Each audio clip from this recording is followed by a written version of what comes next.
Talof love and welcome to a special edition of TP Plus. Well, after their meteoric rise to stardom in the Trans-Tasman hip-hop game, Hampton Park's finest have graced New Zealand shores with their first ever international tour. Singles like Bad and Booge, Engineers and Blueprint have and will see these boys play sold-out venues across New Zealand. 7 gigs, 4 cities, 3 boys. We welcome the HP boys to the TP Plus studio. How's it going, boys? Yeah, good. Good, solid. So you guys are part the way through your tour. You had a sold-out date in Auckland, and now you're telling me that they're all sold out. How's that going? How's it feel? Yeah, it's crazy, bro. It's our first international tour as a crew, and it's all sold out, eh? So, I don't know, we're still buzzing at the same time, I think. Yeah. We just got back from Wellington, and that was a vibe. And coming back from Auckland as well, that was another vibe, So this is your first time here in New Zealand, right? Yeah, it was my first time, Yeah. ever leaving the country, so came here to NZ. Crazy. And your concert that was on Friday just gone sold out in, was it 48 seconds or something? Yeah, Yeah, 48 it was seconds. 48 seconds. Man, how does that feel to know that you're loved across the ditch? I don't think I believe it. Like, we're buzzing, like, cause we've seen some sold out shows when we were in Oz, but we didn't know what kind of impact we would have until we came. Yeah. And we just came from Kelston College, and that was another, like, kids going crazy, you know. Did a haka for us and that. Crazy. And we're not used to that in Oz. Yeah. We don't get a haka ritual or greeting like that. So to get that from Kelston was goosebumps, I reckon. I don't know, I had goosebumps. How'd that make you feel, Wash? Just thrilling? Yeah, it's pretty crazy, yeah, because we grew up with all like Balangis around our area. So, what do you call it? Yeah, it's crazy to see a lot of folks here, Yeah. like coming together and that. It's not something we see a lot, so yeah, it's buzzing for me. So you don't see a lot of it like around in Melbourne. So tell me about Hampton Park. Like, so obviously it's in your name, but what's it like coming from Melbourne, the Pacific community in Melbourne, and seeing what the Islanders are up to here, like PIs? I think that's the thing, because we've never been to a place where there's been so many islanders. It's like, I'm talking about like in your schools. So, like heaps of folks are here. Yeah.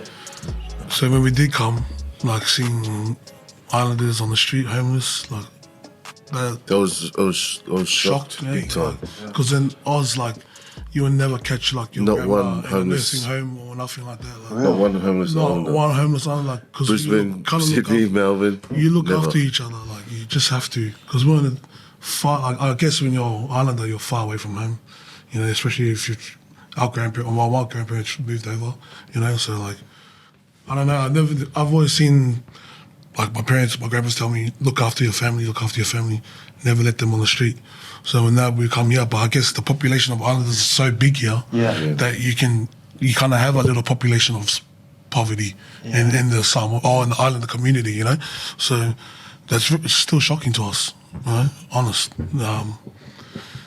Hopefully, I don't know, I would love to make a change, but I don't live here, you know, it's not my country, you know, like, you know what I'm saying? I don't know what it's like here, you know, but to see, you know, I might not be related to this guy in any way, but we could be from the same country, you know, and everyone's kind of the same, you know what I'm saying? But in Australia, it's normally it's only like Balangis. Yeah, but like, there's a lot of on them on the street, like begging for money, a lot of them, heaps of them, but not islanders. Yeah. Yeah, islanders. Yeah. On it, you were saying you're at KFC, and you saw. Yeah, I've seen some like islanders who were asking for money and they were homeless and stuff. Yeah, here in Yeah, NZ. in NZ. What was? I don't know where we were, but he was at a KFC somewhere. So that's crazy. Yeah, I was shocked big time. Oh man. Even in the I was just city, sitting I saw inside, just staring at them. I couldn't believe it. Really? Yeah, I even saw one in the city. but that's the only one I've seen though. Yep. Is that like heaps of? homeless? Yeah, drips and drabs of them, and with the housing crisis, it's like, it's finding housing for them. Otherwise, they all, you know, the island way where you bunk into other people's houses, announced or unannounced. Yeah. Yeah, so it's cool that you guys in Melbourne are able to deal with that in a different way. Yeah. Well, yeah, I guess everyone just tries to help each other, like islanders especially, kind of. But I don't know. In Melbourne, it's different. You can be friends with anybody. Yeah, and yeah. everybody, you know. There's heaps of different nationalities there, so they're a big influence in your life as well. Yeah. So it's a community thing. Yeah, community thing. That's amazing. Do you think because it's a smaller population in Melbourne that it's just a lot tighter? I think it was like, there's a lot of immigrants there, bro. Like, a lot of people run away from their countries that have war and that, and they come to a country like, or just poverty or whatever. So that, I think that we all click on that kind of level. You know what I mean? Like, we all came here for a better life. Yeah. You know, so, but I guess depending how you do it, your motivation kind of judges your character, I guess, you know. What would you do to get there? Yeah. That kind of stuff. So Hampton Park's a multicultural area. Yeah. What suburb in Auckland would you liken that to? Would you say like Otara, Mangere? Oh, Do you know any of them? oh, that would be like similar to HP. Yeah, yeah. I don't know. Palangi. I don't think. Like when you go out into NZ, like if In terms of looks, probably Otara. oh yeah. Now with all the mullets everywhere, man, it's crazy. But I haven't even been No, there. but there's like heaps of different. There's like Afghans, like heaps of Middle Eastern, like Muslim people. Yeah. Yeah, there's a lot of Wogs Muslims. Yeah. Muslim have a heavy, Even there's a heavy Muslim Sudanese community people, Africans. in Melbourne. So And in regards to your accent, is that heavily influenced by a Wog accent, or is that something you guys have developed over time? Because I know there's a heavy Wog accent going through the Pacific community. Yeah, I anyway. think. Oh. No, I think the Wog accent comes From like, Sydney, From right? Sydney, because like heaps of Lebos and stuff are there. Yeah, yeah. but I reckon And, like, more Aussie. Yeah, there's like Aussie Sydney's. twang? Yeah, Yeah. Sydney's covered with like Liberals. Yeah, yeah. That's why you see like because Sydney's like the rugby league state. Yep. And like Lebanon has a team in the Rugby World Cup. Like Yeah, and yeah, they're actually yeah. alright. Yeah. They're actually alright. They go hard, eh? Yeah. So they're But like, us, I think Melbourne's more like I don't know. I just reckon more mixed. Aussie. Oh, Yeah. because we like going pub and that. Like, you know. Well, yeah, Melbourne's the Aussie Yeah. state. Yeah, the pub. Because the AFL, home of the AIM. Yeah. AFL. Yeah, AFL, so Victoria owns that. It used to be called VFL, Victorian Football League. Yeah. Before it became AFL. Right. So that's Victoria's sport. Yeah. No, but our accent I think came from I don't know. It's just It's just how how we talk. I guess. Yeah, I don't know. That's just the way it is. Yeah, it's just But the it's way it weird. is. People come from New Zealand, and like I see them out. They'll be like, "Oh, true, bro," and I'll be like, "Hey, yo, mate." And Yeah, they're yeah. like, They're like, "What the hell?" That's not the right response. Yeah. But even I've seen like a few Asians here, but they have like fluently New Zealand Kiwi accent. Yeah. Like that tripped me out pretty bad.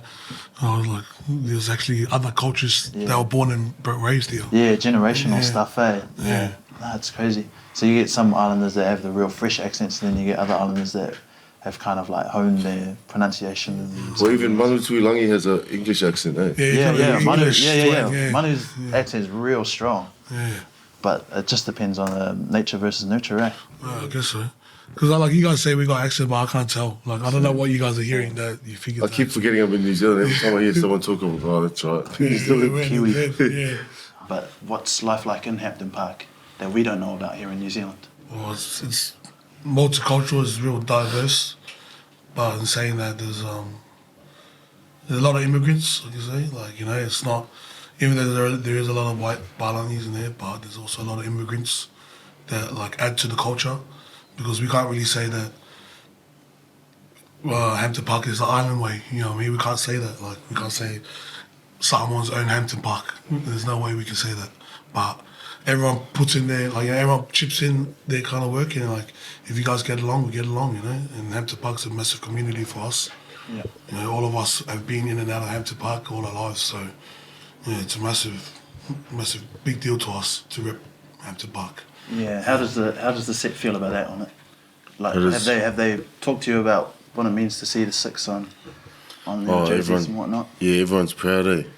Especially like seeing us, knowing us like since we were kids. So yeah, everyone's just shocked, but they're happy as for us. No, like even our older boys, because like, you know, we have a lot of Shout out to the older boys. Shout out to the older boys, Bigs and all the other boys. They're all part of the culture. So like, not many people know about. You know, it's just, this didn't happen out of nowhere, but we've been together for a while, so it's good. So speaking of culture, like what about the culture influenced your sound? Who'd you listen to? A lot of American rappers, but like that was like ASAP, YG. But I'm not really a big fan of like, I like old school music, but like I look at like the new stuff like now. Right. Like we're all different, eh? Like more loves old school, Honor is our Oz culture. But me, I know I like to see. I think that's what makes us different. All of us three, us three are all into different things. So like, I'm pretty sure like the way we project our certain style we rap. People can tell, like, you know, people always say Biggie Smalls. I love that guy, bro. You know, like, I listen to his music hard. So he's a massive inspiration in my music. And plus, I know he listens to all Australian. Yeah, I was more influenced by Australian rappers. That's how I started. Like who? Hilltop? No, not Hilltop. Yeah, Cursor, Alright. Cursor, Enter, just like Ghetto guys, like Oh, okay, so what branch of hip hop is that? Is that like is that drill as well, or is that? No, it's more like Grime. grime. Oh, okay. Gutter rap. Yeah, Oh man, crazy. So what made you guys settle on the drill genre? I don't know. I don't even know if we are true. I don't know. I don't think we. No, I wouldn't consider us drill, to be honest. You guys are versatile. Yeah, Like, we like all styles of music. Yeah. Okay. Because I think 1-4 first came out, and then everyone knew that they were a drill group, and then we came after them, and then everyone just called us a drill group. because Right. So they we were tagged you another- on with them. Yeah, because we were another fob group. Oh. That's like Yeah. I Yeah. get that. So speaking of one. It's sort of drillish, but it's not. Yeah. Yeah. Like you can tell 1-4, they're definitely doing drill. Yeah. So you guys teamed up with 1-4 recently in Yeah. Brizzy Yeah. to do the charity event for Recon with the underage concert. Yeah. How did that come about? oh well, we did our first show. Our first show went on sale. Tickets, it got sold out, and a lot of kids were messaging, sending videos. They were upset because they missed out on getting a ticket. So that's how the underage show came about. But our group, HP Boys and 1-4, we both agreed that all the money that we earned through the underage concert, we'll give it to the two charities that we chose that night. So it wasn't just Recon. There was actually another one. It's Hummingbird House or something. Yeah, that was it? Yeah, Hummingbird House or something. They did. I think they help people with like people that got cancer and stuff. Kids who don't last long, like. So half of it went to that one, and the other half went to Recon. Man, so the charity side of things, what was it that pushed you to do stuff like that? Why the kids like? I know you guys have a huge following, but what clicked in you? I think because 1-4 they kept getting shut down all their shows, so like because this show was happening and we did that extra underage show. I know someone made up an idea that we should donate it to charity because like that's like a good thing to do, and like especially with everyone trying to shut like the shows down, like all the cops trying to shut the shows down. That's like a good thing to do, like, to show what we're trying to. Plus the underage, like, because both charities were for underage kids, like kids who've been in and out of jail as well. So it's just like, underage came in support, and we will give it back to the kids as well. You know what I mean?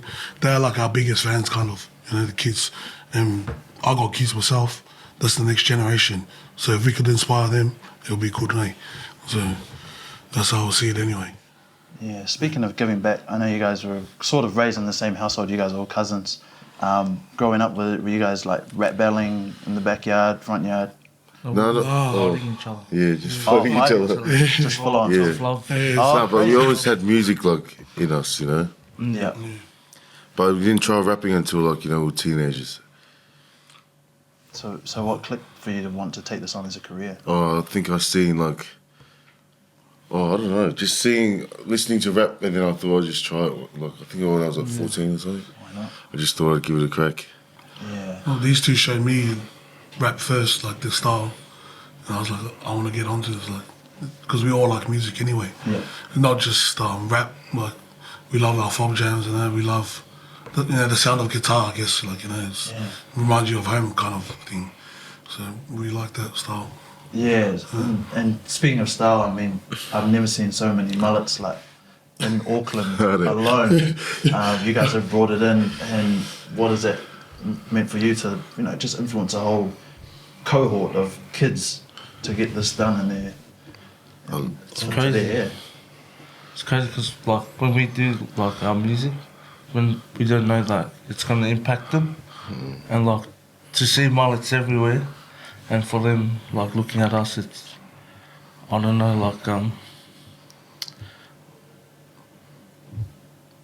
like inspirational. Like we're like idols to them, but like that's not how we look at it. Yeah.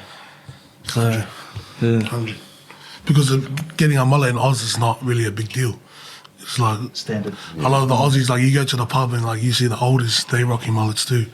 You know, like so that's like I think that's why we kind of like it. Like we love pub culture over there. Like in Oz, pub culture is important. Like to Yeah. us, we always go to the pub. So you know, I mean, obviously you're gonna see the locals. You know, and the locals today are Aussies. Because YJ got his mullet, Fuse at first. Yeah, he got his mullet first. Right. Then we How, all- tell me, how long ago was that first mullet? Years ago? What's the timeline? Like 4 years, Sure. but like it started from Raddy's, eh? And then Yeah, yeah. everyone started getting Raddy, but like just wanted to be different from what everyone. But I didn't think the mullets would have this big of an impact. Yeah. I think it's just an expansion on. Because we didn't even know, I didn't even realise that all three of us had mullets, so like the reactions came out, oh my god, we all do.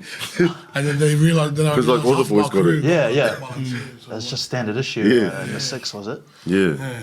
So it was just, that was But the haircut. it's funny when I came to Auckland, I think we were walking around the city, I seen heaps of people with mullets and a mustache as well. Yeah, mustache is another like he rocks it off harder than anyone else. So Yeah. yeah, so that's another important thing in Oz, like feature. And you also rock Richmond Tigers gear. Yeah, What's Richmond Tigers for you? Is that the local team? Yeah, that's the team we go for. Yeah, go for the Storm, Melbourne Storm. Oh, no, I don't really like League. I don't really You don't watch like League, League? eh? Oh, okay. No, I'm a Yeah. Storm fan. You're a Storm fan. Oh, okay, man. I love League. But yeah, Richmond's the team who won the premiership this year. Just Yes. saying. Just saying. Yeah, more on the culture. I guess your family. How did they feel about you taking on the rap game? Well, it's pretty. I asked my parents if I could do it, and they were like they had like bad thoughts about it. But when I showed them, then they thought differently. Like, maybe this could work out, you know. But like they've always been behind us. It's different, like like especially with Islander parents. Everyone knows you can't never tell them something, and you expect them to believe you straight away. So like, we were recording music in our garage for ages, like, and we all said the same thing. Our parents never agreed with it, but we just stuck to it, showed them, and now it's full flipped reverse. Like my parents are behind me 100%. Really? Yeah, 100. Love it. Even like Tino had his parents fly over from Samoa and watch our concert in Auckland. Yeah, they came to Auckland. Yeah, like it means a lot when the oldies are on it too, because then you don't really worry about what they think because they're behind you, So Well, I wasn't worried what my parents did. I just did it anyway. yeah, it's on that one for you. Oh man, and the rap game obviously panning out for you guys. Your first international tour. What is it? How does it feel to just go straight on tour? Usually you put in like 5 years work before you go on tour, but you guys went on tour, sold out absolutely everywhere, crazy. I mean, like it must be a huge boost for hip hop in Australia to know you guys can tour here. Yeah, in Australia it's different. We don't get played on the radios over there, but I mean we're not upset about that or anything. Like it just I guess that's a kind of a drive. And we still only just started too. Yeah, we so- only just started too. So, I mean, our first year we only dropped 3 songs, and like, we didn't expect this kind of reaction, like, you know what I'm saying? So, like, we're just enjoying every single moment that's been coming and just take it in, because we don't know if this kind of opportunity will ever come again. So we're pretty grateful that we're here and so with our sold out shows and that, Yeah, man, I was on the car on the way here and they were absolutely thrashing all your music, like, man, it was just non-stop, especially on UFM, man. I think they were the first people to play it, which was really cool. So for you to get radio airplay here, man, it means a lot, doesn't it? Yeah, well, we're still buzzing about it still. Yeah. And so how have you found your shows? Like fans crazy? Yeah. Berserk. Auckland's rowdy. Auckland's Rowdy fans. Rowdy, Rowdy but they're fans. like, good rowdy. Yeah. They're there for the love of it. Like, Yeah. Just for, like us, we love music. Yeah, we come here for the love of it too. So it's like, I don't know, when I'm on stage in Auckland, especially in Auckland, felt connected to the crowd hard, Like, Yeah. And how many famous people have we met this? Yeah, like Joseph Parker come through. Joseph Parker, Oh, yes, Manu Watanabe, upstairs. Yeah, Manu Watanabe's Aradna. come through. Aradna's come through. General Fire. General Fire. Aradna, that was a crazy buzzing one for me because like my parents, my aunties, they used to drink to her songs when I was young. But like, that's how I know her, like, Yeah. I became a big fan of her when I was young. And just for her to come and watch our show in Wellington was hectic. Yeah. Yeah. Before we wrap up, what's next?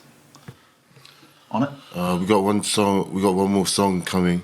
one more single, then we're gonna work on an album or EP, and then do the whole tour again.